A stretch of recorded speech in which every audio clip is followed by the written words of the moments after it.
ඉන්දියාව කියන්නේ හැම අඩියකම හැම හුස්මකම විශ්වාසයයි ආදරයයි භක්තියයි කෑවිලා තියෙන පුදුමාකාර රටක්. මේ සුදු කිරිගරුඩෙන් බැබලෙන්නේ ගෝවාවල තියෙන බලාජි ටෙම්පල් එක.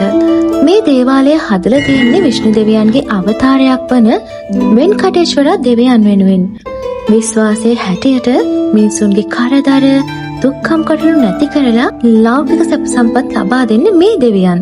දේවාලයකට ඇතුල් වෙද්දිම අපි සීනුව නාද කරන්නේ ඇයි කියලා දන්නවද? එකක් අපේ හිතේ තියෙන බාහිර සිතුවිලි අයින් කරලා හිත එක තැනකට ගන්න. අනික ඒ නාදයෙන් එන කම්පනයෙන් දේවාලයේ ඇතුලේ තියෙන ධනාත්මක ශක්තිය අවදි වෙනවා කියලා විශ්වාසයකුත් තියෙනවා. පාඩ දෙපැත්තේ ඉන්න මල් වෙලෙන්දෝ පූජාවට රෝසමල් ලෑස්ති කරනවා. හින්දු ආගමට අනුව රෝසමල් කියන්නේ ආදරය සහ භක්තියේ සංකේතය.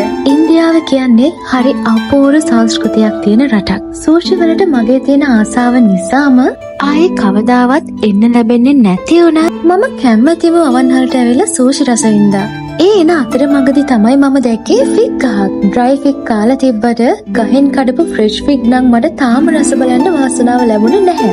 ඉතින් ජීවිතේ පළවෙනි වතාවට ක්ලයිම්බින් මැෂින් එකකින් පොල් ගස් නැගින අවස්ථාවකුත් මම අත්විඳා. ඉතින් ආයේ කවදාවත් හමු නොවන බව දැනම ලස්සන මතක ගොඩක් අරගෙන මම මේ ඉන්න නවාතැනට සමුදේලා මම තව අලුත් නවාතැනක් හොයාගෙන යනවා.